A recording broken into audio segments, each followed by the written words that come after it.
That this is our first weekly webinar series kickoff, and the theme of the whole webinar series is Find Your Growth Leaks and Drivers. Every week, we're going to touch upon some of the biggest, hidden blockers. You can call them as leaks and drivers. So we're going to bring in various experts from the industry. And today with us, we have Andrew Capland. And trust me, this conversation you don't want to miss at all.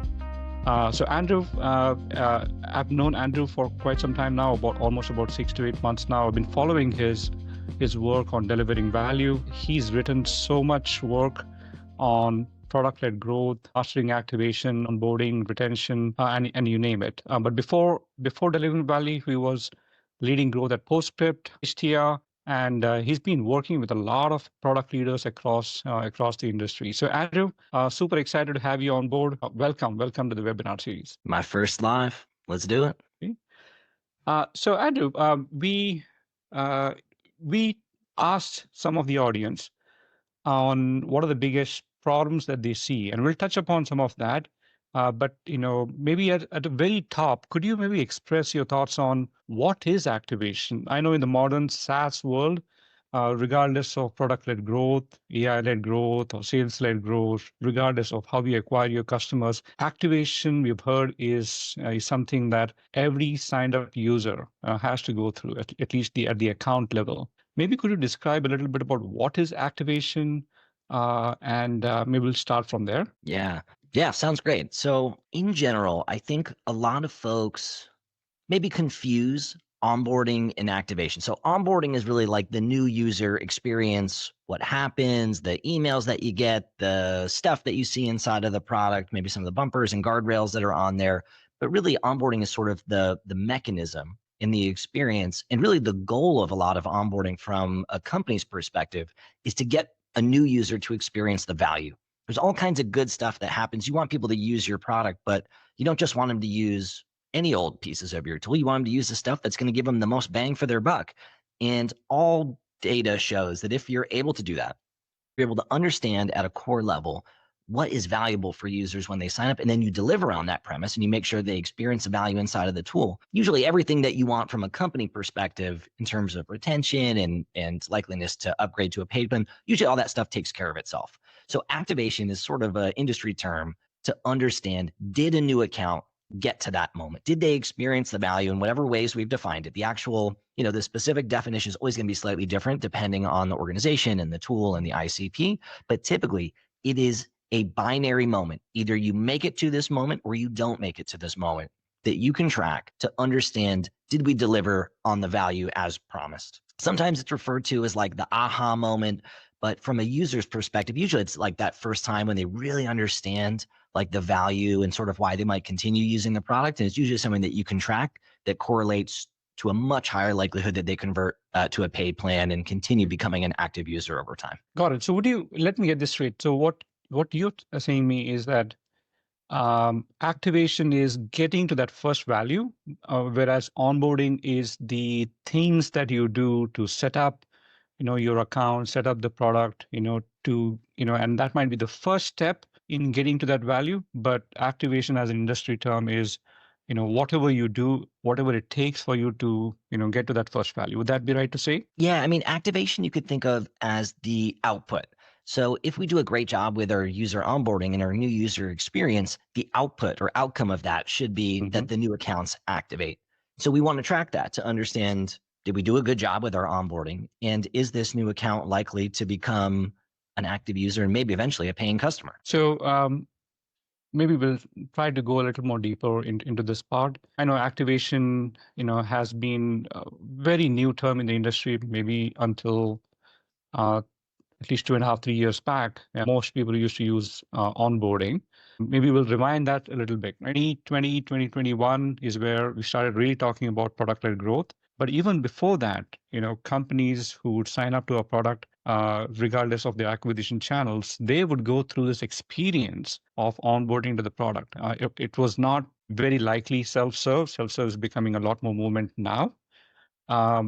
But before that, the customer success teams and various other helper teams will get on a call with the customers, demo the product. So how has this activation changed Maybe if you could describe that in terms of the historical aspects of what used to happen before the PLG products came in, uh, versus what's happening now, right, with PLG and AI-led growth coming in. Yeah, it's actually how I started my career before I ever learned about the term product-led growth, or I got into working and leading growth teams. I worked at HubSpot. And Mm-hmm. what I would do at HubSpot, this is kind of before they even really had a trial, is I would work with new HubSpot customers that had just purchased, and I'd help them do stuff inside of the tool. And eventually what we realized is if you have a call with somebody and they show up to the call and you spend an hour or however long talking to them, you can usually get them to do some stuff. If you suggest, here's the benefits of doing that. Here's the common mistakes people make when doing this. Here's how it relates to your goals, right? But it was all manual, all hand-to-hand combat, a lot of conversations, a lot of follow-up emails, a lot of, hey, we talked about this last time. Why didn't you do it? But for a long time, that worked fine. And then eventually companies realized, I think really because of what we saw on the B2C side, with all the different mobile apps and consumer products and things like that, it seemed like they were having a lot of success doing this with no humans. It wasn't like they were against having humans in the process. It was more like it was just economical. It just made better sense for them at a lower price point, a lower monthly subscription cost. It didn't really make sense to have an expensive person jump on the call. So they just designed the products in a way that were more intuitive and got really into the gamification of how do we get people to complete certain milestones and how do we motivate them, and what are the common points where they get stuck or lost or whatever. And so basically what we realized on the B2B side is that we should do that too. And more or less, that's how I think about product-led growth. We're using the product as the primary tool for education, for adoption, for engagement, and ultimately for conversion. And basically what we're doing is just copying what happened in a manual one-to-one way from the predecessor era of SaaS. This is very interesting. So you helped HubSpot customers onboard. And you're part of the customer success, the growth teams, and you and your teams would get onto customer calls. So how did maybe we'll touch upon that. That's very interesting. Yeah. And HubSpot had so many products, right? So you had the marketing product, the CRM, product, whole bunch of other, analytics tools that you had. How would you decide, as a customer success manager or growth leader at that time, that this is what it means to have the aha moment? Unless you ask the customer what would they want to achieve, how would you know that this is the aha moment? Maybe if you can throw some light on what do you mean by an aha moment, and your experience. It's actually in the HubSpot. second. It's actually the second.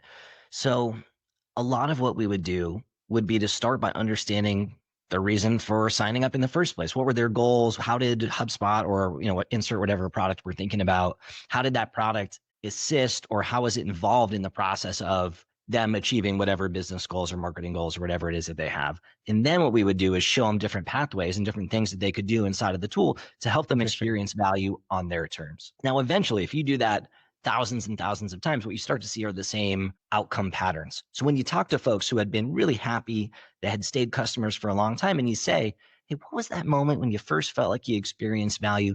A lot of them would say similar answers. When we generated our first lead, when we got our first sale from one of those leads that came in, that was the moment where we really got it. And everyone's journey to that point was different, but typically they would all say some flavor of, we're growing our business faster, we're growing our database faster, we're converting more customers ultimately from this.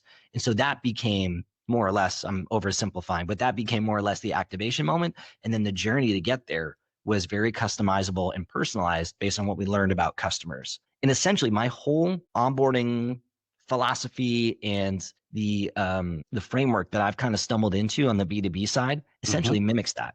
It's understanding what are the common patterns, what does value look like from an output perspective, and then what are the different pathways that users might take to get there. And how can we design those pathways and put the right prompts and have the right delivery mechanisms, have the right email come into play, and what are the segments that we should use to help them get there?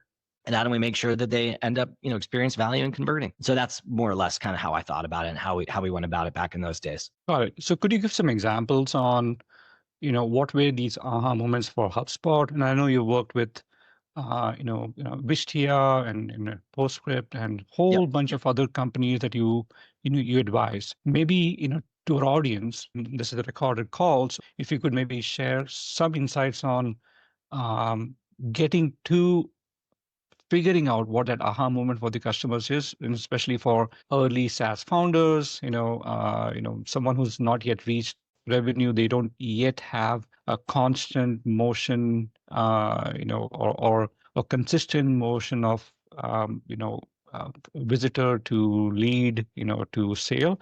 Mhm. How would you help them think that what is an aha moment? And especially maybe if you could have some case studies on HubSpot, Postgres, Wistia, or any other customer that you've worked with. Yeah, happy to share some examples. Let's put HubSpot to the side because that's sort of a separate beast and a very large Mhm. horizontal company at this point. So a little Yeah. bit more complexity there. But maybe I'll share the process to finding the answer, and then we Hmm. can maybe talk about a few examples. So actually, I'll share PostScript. I think it's actually a great example, and I'm not going to share anything proprietary. So I just want to kind of Hmm. caveat this. But when I worked at PostScript, I joined in the very early stages. So I think I was employee number 11. They had a few hundred customers at that point, but like relatively new, a few million in ARR at that point. And so obviously they had the inklings of something, but they were not at product Hmm. market fit. We didn't have maturity. It was very, very, loose and wild in those days. And so we were trying to formalize and figure a lot of stuff out. Now, at some point, we wanted to spend more time on onboarding and activation, but we didn't know what success would look like because the product was still relatively new. So what we did is we talked Hmm. to a few, like I literally had, we had an offsite as a company, and we invited a few customers that were like one of the first 10 customers to the offsite, and pulled Interesting. them aside at some point and said, hey, you've been with the product for a while. Would you mind sharing what was it? If we could go back in time, what was it that you saw or experienced that got you excited to keep using the tool? And they all more or less said the same thing. They were like, there was all these different, for context, PostScript is a text marketing app. It's one of the larger Shopify apps in the Shopify ecosystem. And Hmm. at that time, it was really early. And so we said, what was it? And there's all these different text campaigns that you could send. You could send one-off campaigns like email. You could send automated campaigns like abandoned cart nurture. You could do all this different stuff. Hmm. But they all said the same thing. They were like, we didn't actually care about sending the campaigns. What got us really excited is when we saw our first revenue or our first orders and our first dollars come in as a result of the programs. Now, if you had asked, and I did ask, 10 people, the other 10 people who worked at PostScript, like, hey, what's our activation moment? They'd all say, when you send the campaign, right? Sending the campaign, that's the aha moment. When you ask customers, they're like, we don't care about sending the campaign. We pay for the campaigns to be sent. What we really care is the result of the campaign. And so that's the thing Interesting. that we tracked there. And there's usually a parallel at every business. Like if you take another really easy example, take a product that everybody knows, like a Canva, right?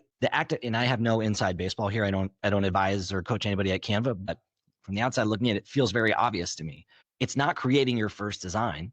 It's when you share that design or use that design in Mhm. some intended way, right? There's different goals that people have for using a tool like that. Maybe you're a teacher, it's for education. Maybe you're a marketer, it's for whatever. So your path in the templates that you use might be different, but activation is probably largely the same. It's when you did the thing and then you used it for some business goal. And that's usually the definition that you're looking for when you're early stage. Asking qualitative and interviewing some folks or sending them a quick email is a good place to start. And then you can look at quantitative, as you get a little bit more data and you get a little bit more confidence in the numbers, and there's a little bit more weight behind the statistical significance there. So Mhm. that's kind of like the journey that I would think about. So would you say that the outcome of an activity that they would perform using a tool like PostScript or Wistia or HubSpot Yep. is typically where you should think about, hey, this could be the first aha moment. And what you mentioned about PostScript is the revenue that came in because of the campaign and not the campaign itself.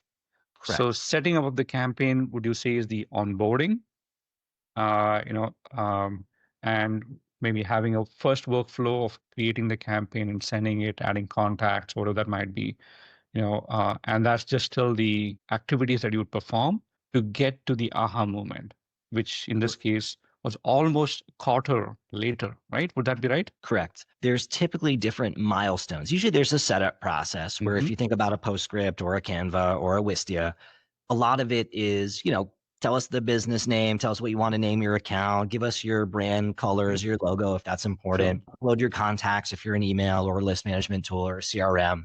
But typically, there's a set of milestones that everybody needs to accomplish to get to the outcome, which would be activation. So to use the PostScript example, yes, it would be, set up your plan, give us your contacts or the phone numbers that you've got, or collect the phone numbers on your website so you can build your database, then create some type of campaign.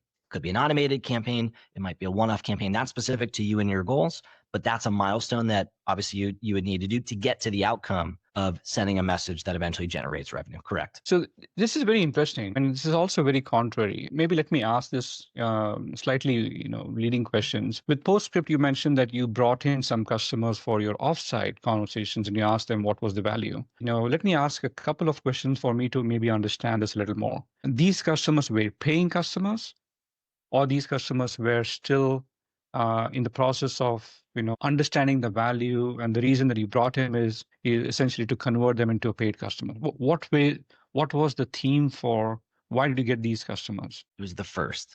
So The these first were paying customers that had been with us for some period of time and had achieved some level of success that inspired them to continue paying. Right. So these were existing paying customers. It was a month-to-month plan, I think, at that point. And so they had experienced something that obviously, allowed them to experience value and then continued to re-up their plan. We wanted to understand if we could go back in time, what was that first moment where you felt like, maybe this is a tool where we should invest a little bit more time. And so I think that that's a good type of user to look for. The ideal outcome or the ideal interview would be a customer who's relatively new, who can still remember what that moment is and articulate it and hasn't been using for so long that it's like, they just don't even remember what it was like to go through that new user experience and to be lost at first and then figure stuff out and sort of have that feeling of like, ooh, all right, maybe this is something for us. And so ideally you want to ask folks that are closer to that. Okay. And in the case of PostScript, or any other, were there a single user who'd experience the value? Or were you tracking, or were you trying to consider the entire account, the entire company, being able to experience that value? How did you guys think about it at that time? Account level. Account level. Okay, not user level. Yeah, I mean, that was a tool where a lot of times, it depends on the company size, but selling to SMBs. So a lot of those where the primary user, would be one. But of course, there are larger teams where there's multiple users. And what we really cared about was at the account level. And if you continue that on, the goal of onboarding is to eventually retain and turn, a new user into an active user. And that's sort of the first checkpoint in that process. And that's what we care about on the account level. Because especially if you're selling to marketers, they switch jobs every couple of years. And so you need to activate on the account level. The idea outcome would be that you have multiple users on an account. So if one of them leaves or switches jobs or there's a layoff or a restructuring, you've got other folks that can continue on making sure that tool is leveraged to get value. Got it. What I find strange about this particular story, especially for PostScript, is, and maybe those were different days, right? When you got the answer of what is the first time that you experienced the value or the aha moment, and you mentioned 3 months, right? So the activation time from the time they signed up to the first value that they received, is the revenue that came in because of the campaigns that they ran on PostScript. What would you say is an ideal time, if I call that as time to first value from the time you sign up, or any user within the account signs up and they experience the value by doing various things. Are there any industry benchmarks or metrics, around this particular, because this 3 months seems to be pretty long, and with the millennial generation and my daughter, and I see so many people starting to use various SaaS apps now, their attention span does not last more than 10-15 minutes. So this activation time or time to first value of 3 months, was that an anomaly at that time, or is that changing as the industry progresses? If I said 3 months, I misspoke, Guru. Yeah. So, much less than 3 months. Usually within the first few days, ideally within the first day for world-class within the first day. Okay. Yeah. I think what I was articulating maybe poorly was that it's helpful to chat with folks to understand what was their activation moment within the first 3 months of signing up, so they could still remember what that moment was and it still feels recent. But the actual activation moment itself, the shorter you can get that, usually the higher your retention and conversion is. So the ideal outcome, I don't know if there's any industry benchmarks here, at least not any that I know offhand, but what I can say is anecdotally through the companies that I've worked at and the companies that I've advised is typically the companies that have world-class activation and very high conversion and retention metrics, it's typically within the first 2 days, and the best ones are within a few hours. Got it. So if I call that as maybe an initial set of benchmarks, and I'm sure there's many benchmarks out there, Yep. Is the time to first value at an account level that you're suggesting to measure it should be in hours, not in terms of days or weeks. And the more complex onboarding, the more complex activities that you would have, would essentially, get your customers, get your users to drop off along the way.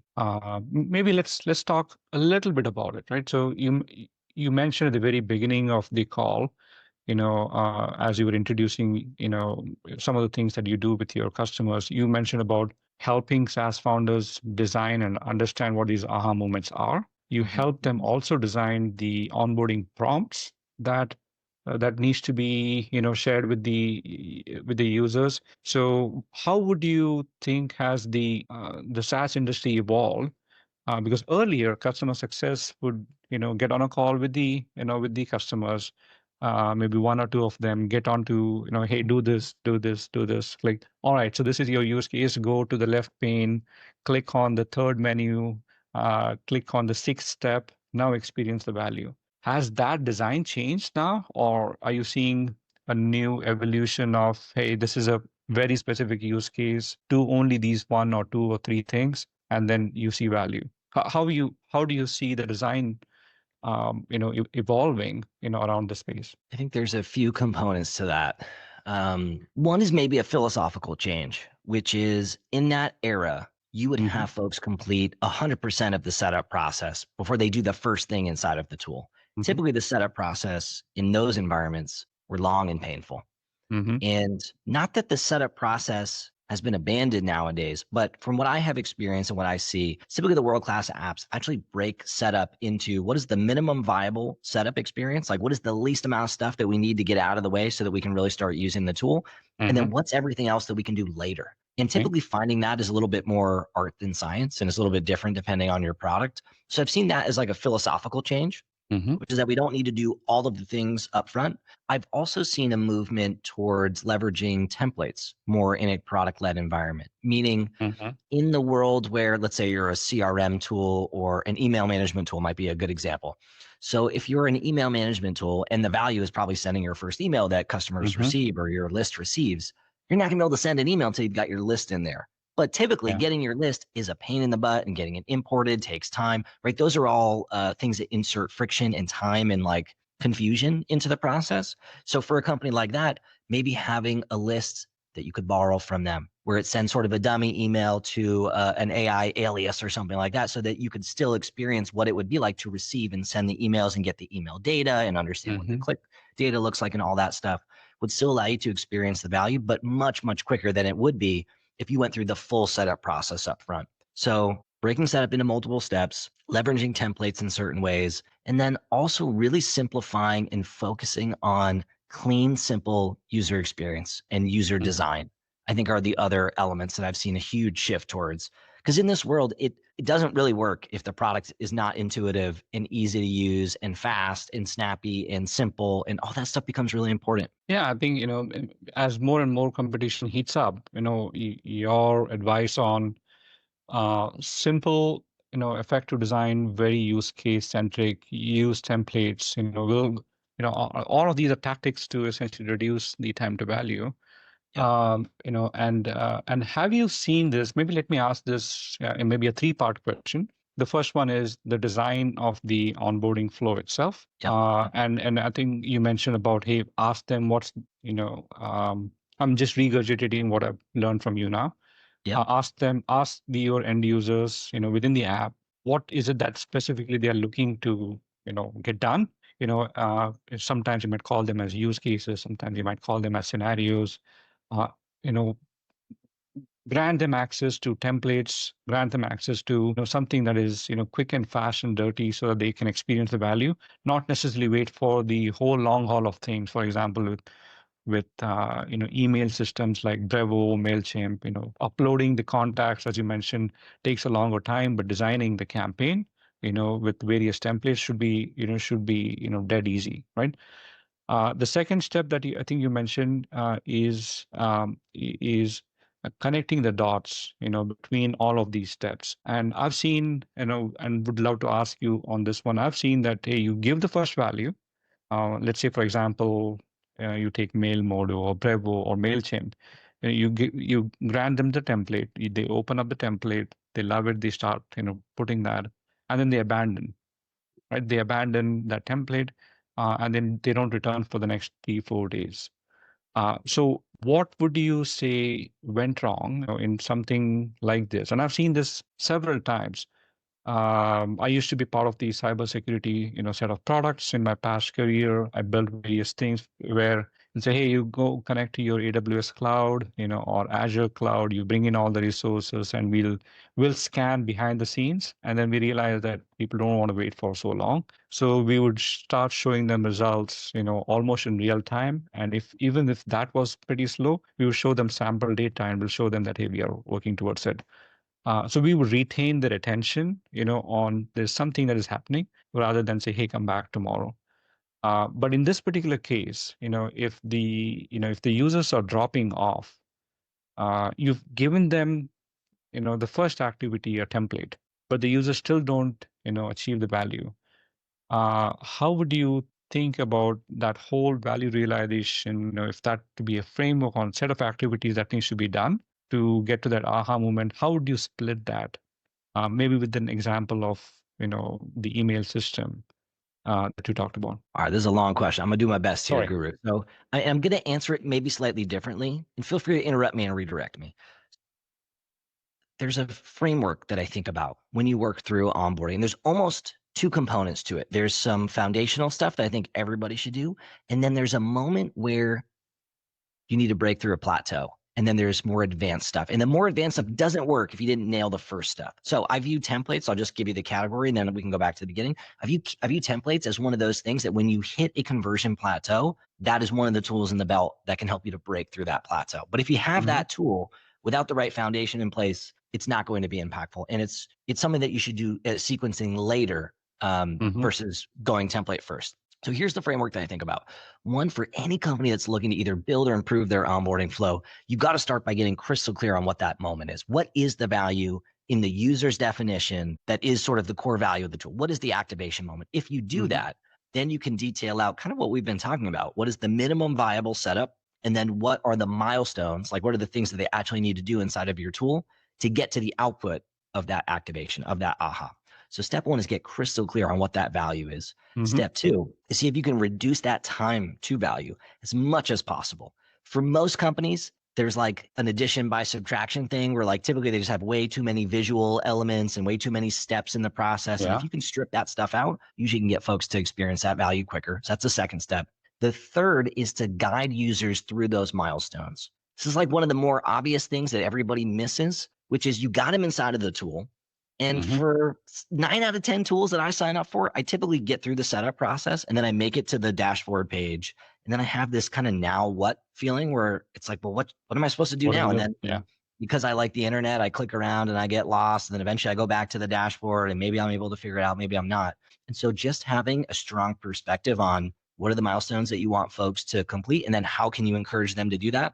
Typically there's different delivery mechanisms. Your pop-ups, your tour tips are part of that.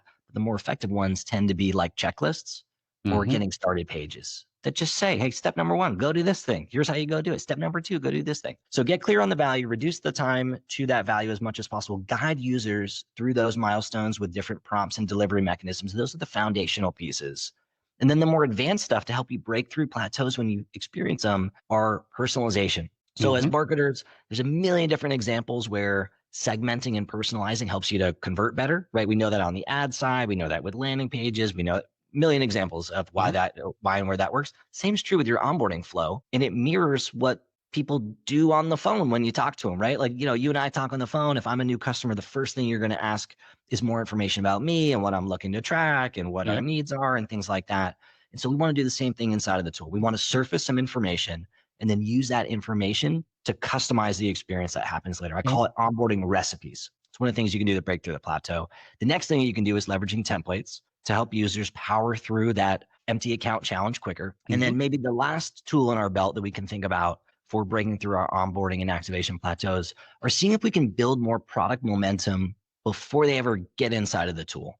See if we can start surfacing either different language, different copy, different self-guided demo experiences, things like that, so that when they do sign up, they've already kind of done the first few things that they'll need to do inside of the tool, and they'll be way more motivated to power through that stuff. So that's like kind of the framework that I think about. It's a six-step framework. First three are foundational. Second three are to break through the plateaus. Yeah, got it. I think the first one or two, I'm seeing that, and I talk to a lot of SaaS founders. I've seen the foundational things like asking questions, who you are and all of that, happens in most of the products. But I think what you mentioned about, the last four, maybe we'll take some examples. If Andrew could use some examples, could you maybe share some insights on what could be a personalization? How could you use that as part of the onboarding?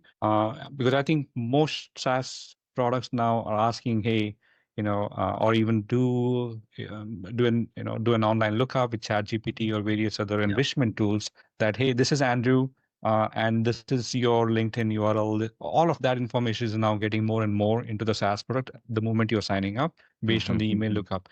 But what is missing is the using of that information, to determine the next course of the journey, right? And then after you achieve a first value, that finishes, right? So maybe you tell, if we could talk through the experience about what does personalization mean, and if there are any breakages in that particular value chain. You mentioned that a 6-step process. What happens if the user gets stuck in second or the third step?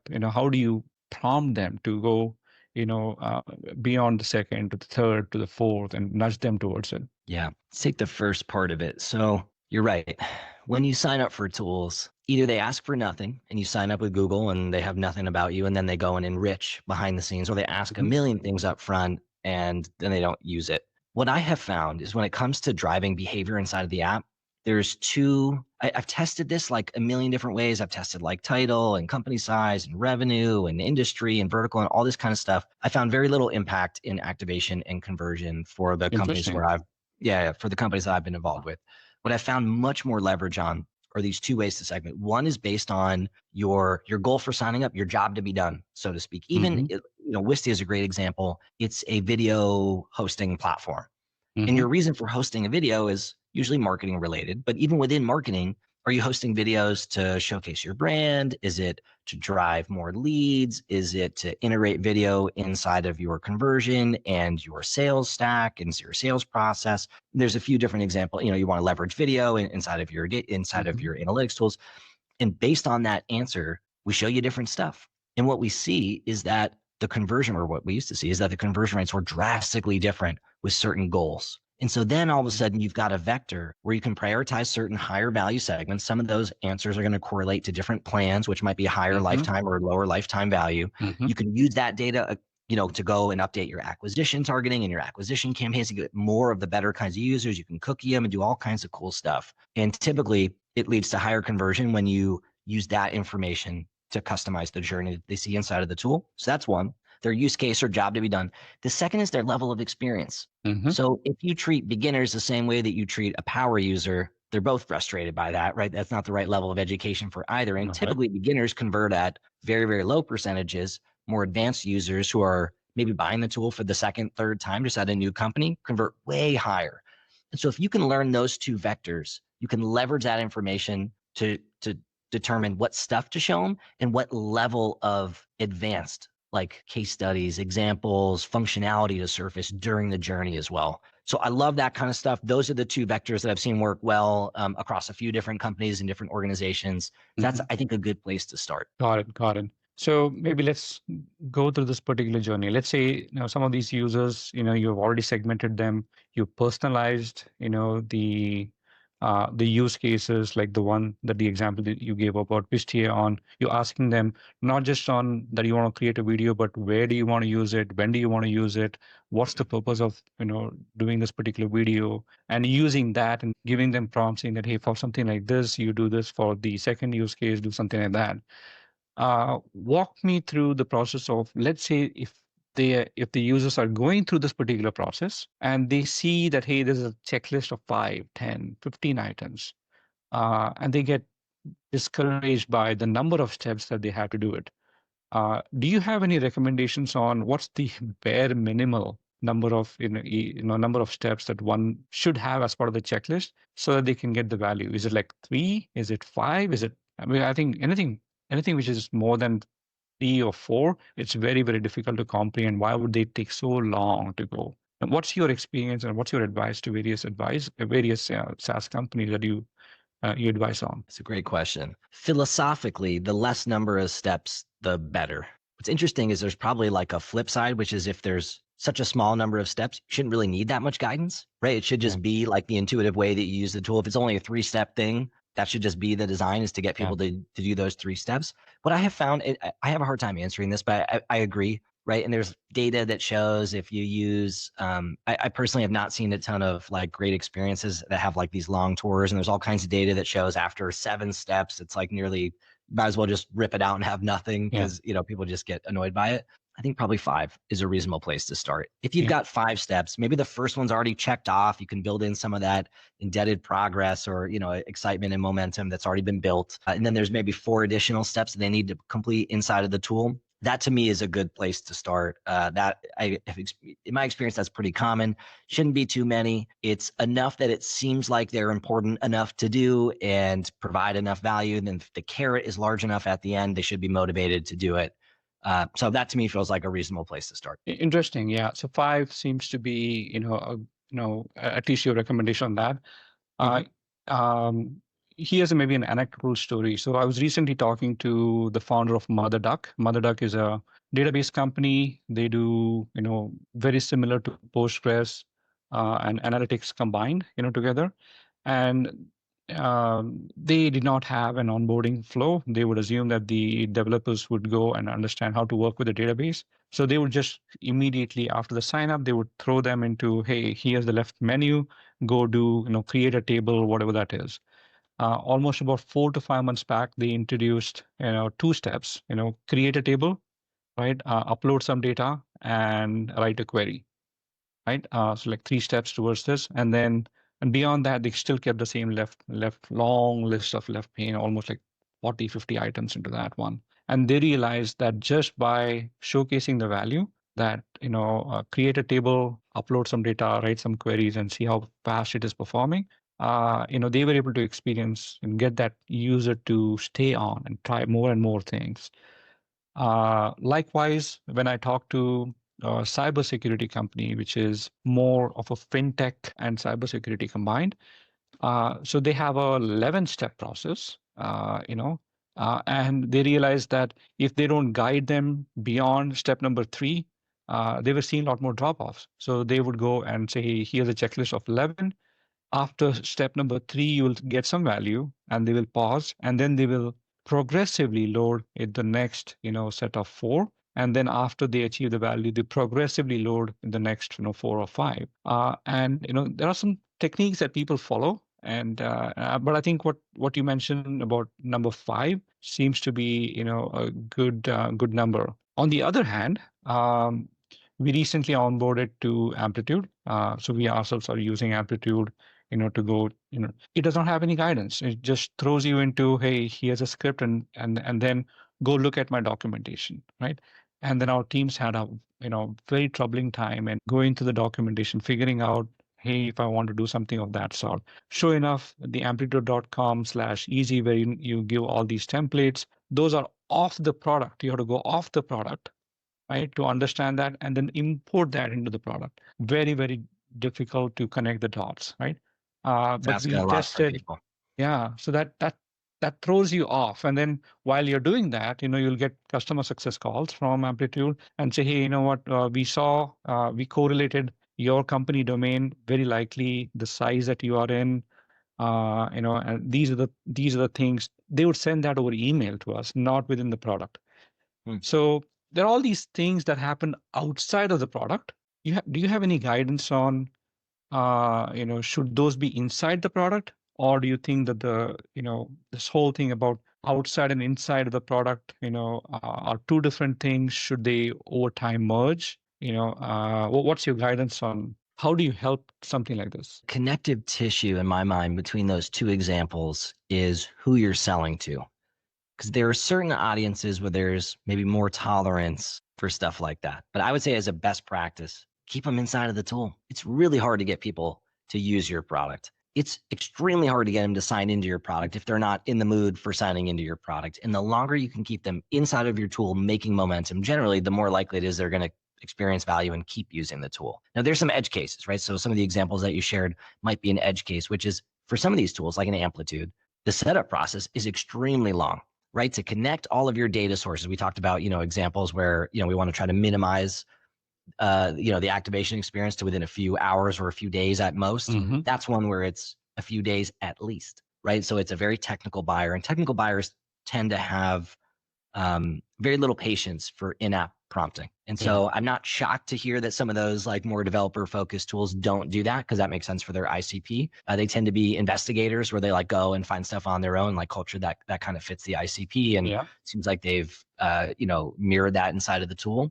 The flip side to that is one of the companies that I was advising. I'm going to oversimplify. It was sort of like a Canva, but for school athletic directors. Think high school coaches and people that run high school basketball teams and things like that, all the way up through college level athletics. Mm-hmm. And those folks are so busy, have so much going on. It's like you got to put everything inside of the tool. It has to have whatever you need in there. If you ask them to leave and go to another tab, the likelihood that they come back and remember and don't get distracted by somebody coming into their office and interrupting them is so low. It's like we got to keep that momentum.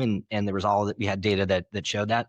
So the connective tissue to me becomes who's the ICP and how does your product fit into their life and how they've been using other tools. Yeah, and this is interesting. So I think, thank you, Andrew. I think, your 6-step process is just amazing. And maybe if you have a link towards, towards a document which can guide you, through that, we can share that, to the live audience here as well. And by the way, to all the audience who's still listening, and then, we open up to all the questions that you might have. You can send that through LinkedIn chat, or you can join us directly on the Teams and and ask these questions directly to Andrew. Andrew, I have maybe 2 more questions before we take a break for any live audience questions and then go beyond it. So the first question is about a sales-led company who has been having a very innate process of getting the customer success teams to talk to customers, onboard them, do POCs, right? And then say, hey, yep, they are onboarded.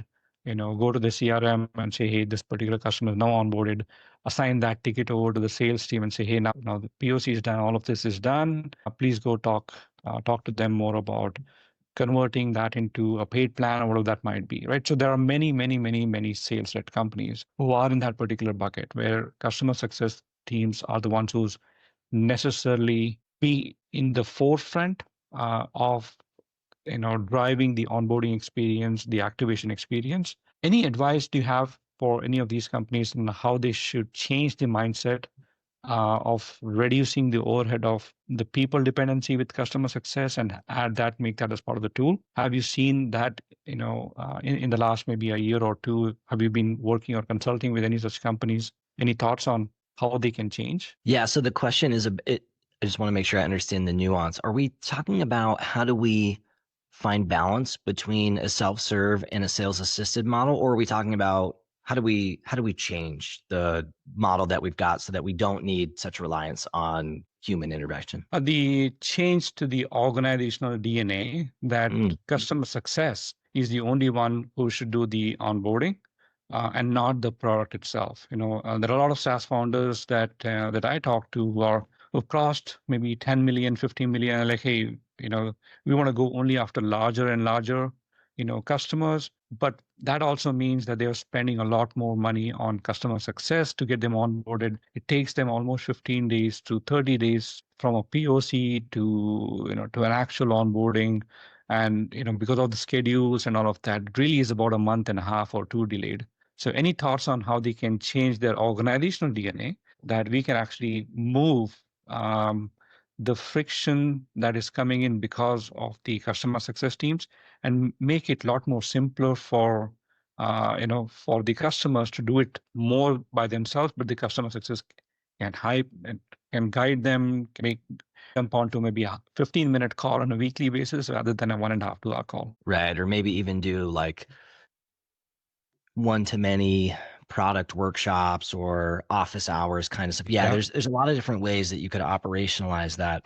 But I think the culture side, I need to think about two things. One is maybe a realization that, well, I guess it has to come from the top, right? There's some ICPs where it just makes sense if the time to value is too long, or if the company that is onboarding is just too large and they're going to need some white glove support and some custom service level agreement stuff. It might make sense to just have humans always be that, right? And there's many companies that have scaled to big businesses that way.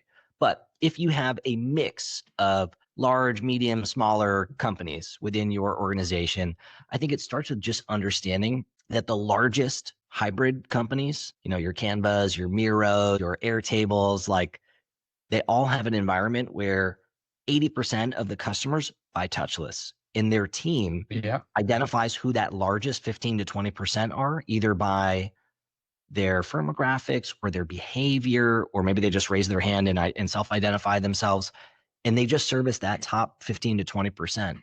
And so I think it starts with just understanding that the largest, most mature companies have that model. Then you can start to take the steps to build that in yourself. And there's some great first steps, like what we just talked about, where you can start to think about how do we have some one-to-many communication and one-to-many engagement tools like product office hours and, new sign-up onboarding calls that are one-to-many, things like that. You could also explore some product-led marketing tools. I'm thinking about things like self-guided demos and things like that just showcase the product in action before they actually sign up and work with a human. That might just, even if they do work with a human, get them through that process faster because they're already kind of warmed up and have already seen what to expect. So a few things to think about there. I think every organization should define operating principles, which are just like a set of values to guide the work. Like we're talking a mix of like, what should the stuff be? Like what should the strategy and tactics be? And then also philosophically, what's important to the way that we make decisions and execute? Is creating self-service first solutions important to us? If so, we should write it down and make it a team operating value and an operating principle so that we can embody that in all of our work and start to identify more of those solutions. I find that helps a lot more on the cultural side. Got it. We have a question from the audience. The question I'm just going to read out. If you have about 5 to 10 odd signups that are happening every week, what are the metrics I should measure to see whether these accounts have completed the activation? Any thoughts, any guidance on that? 5 to 10, say that first part again. 5 to 10 signups a week. Cool. So activation, for all of these companies who are constantly keep on signing up. Yeah. So if I had 5 to 10 signups a week, I would actually try to be talking to most of them at this stage, right? We want to create one-to-many solutions. And in these early days, that qualitative feedback is more valuable than the quantitative. So I would try to be talking to all of them. I would ask them 3 questions, or I put 2 up, but I meant to say 3 questions potentially. One would be, hey, why did you sign? And again, I don't know the tool that we're talking about, but agnostic of tool, I would be asking, hey, why did you sign up in the first place? I'd maybe even insert this as an open-ended text field, either in the sign-up process or directly afterwards. Hey, what was your main goal for signing up? Open-ended. I want to get as many of those answers as possible. I want to ask for the folks that use the product and engage in a meaningful way. Hey, do you feel like you got value out of it? If so, when was that moment where you felt like you first really understood that value? And if they do end up purchasing, I would also ask them right after they buy, hey, thanks so much. Would you mind sharing what was it that inspired you to swipe your credit card and become a paying customer with us? And my goal would be to take that information and to eventually be able to identify what are the highest value use cases. So like what goals are the ones that we're most excited about, that seem to get the most value, that are maybe worth the most. I want to understand that activation moment, which we've already talked about.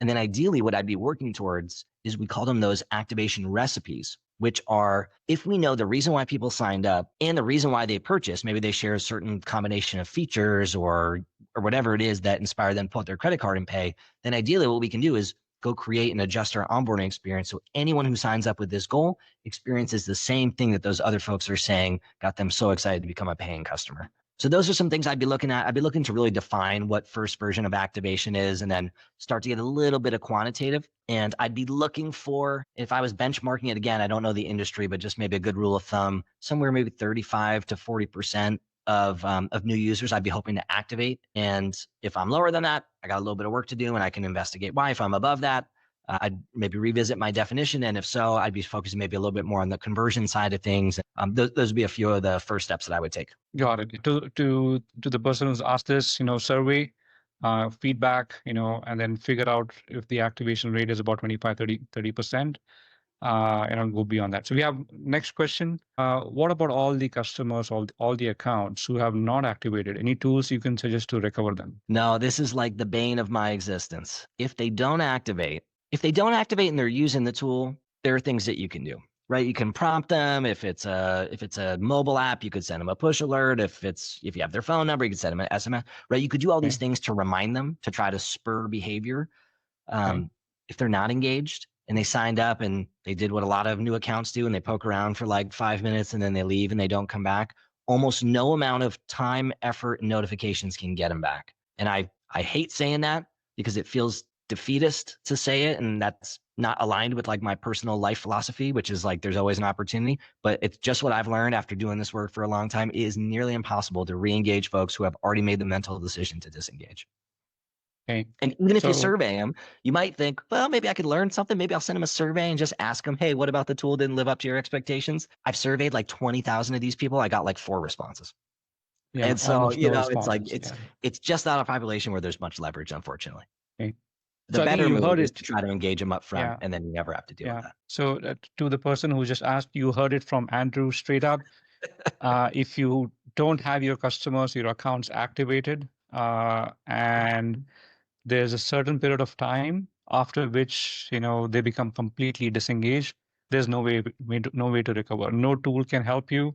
No customer success can help you. No feedback, no surveys can help you. None of that are effective. I'll ask one last question, while we still wait for for others to come in. Are there any B2C benchmarks versus B2B benchmarks on activation rates?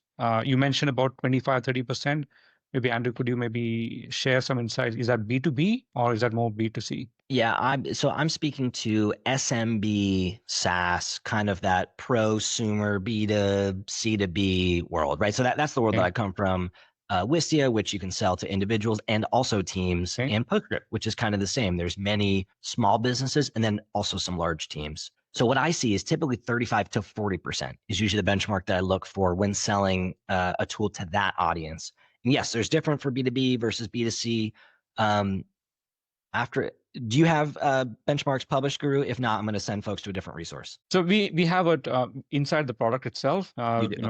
Yeah. So we have, and I can pull that up very quickly. What we have published inside the product, it came from, Winning by Design and a couple of West Bush's things. The activation rate for B2B, we've seen it somewhere between 20 to 30%. Typically, if it's less than $1 million. For B2C, activation rates are higher if it happens within the first 3 to 4 hours time, meaning there's a distribution curve. But if it goes beyond 3 to 4 hours, it's almost zero, right? So, which is where B2C is trying to get, to reduce the time to activation to hardly less than an hour or two, because beyond that, customers don't have the attention span. The conversion rate, on the other hand, is only 10% after that. What I mean by conversion rate is anyone who's activated, how long does it take for them to actually start paying you? So if the activation happens within the first 3 days, the conversion happens within the first 2 weeks, almost at 50%. But if the activation after 7 to 10 days, conversion is about only 10%, beyond that. So there's a distribution curve towards that as well. And we can share some of that, to the live chat audience later on as well. Yeah. So sign up for ThriveStack. They'll give you some more data. If you want something that's paper, there's 2 other places you could look. One would be OpenView. So if you Google OpenView benchmarks report, OpenView is Boston-based PLG VC. They release some benchmarking data. And then the other one would be Lenny's podcast. So Lenny Rachatsky is the former head of growth at Airbnb. He has a large newsletter and podcast. If you Google Lenny's podcast or Lenny's newsletter activation data, maybe 2 years old at this point, he has a ton of data broken down by industry, by vertical, B2B, B2C, all kinds of good stuff. So 2 other places to look in addition. Absolutely. So Kyle Poyer, if you happen to be around, we've talked about. You mentioned you on this this webinar. So this is great, Andrew. Thank you so much for your time. I don't see any more questions from the audience yet. It was wonderful to have so much of great insights from you. We should do this again, slightly in a different format, as we talked. But again, to all the audience, thank you for attending our first live webinar on, find your growth leads, find your growth drivers. Thank you, Andrew, to being our first guest on this live webinar series. Appreciate to everyone. Okay, I'm going to end the event now.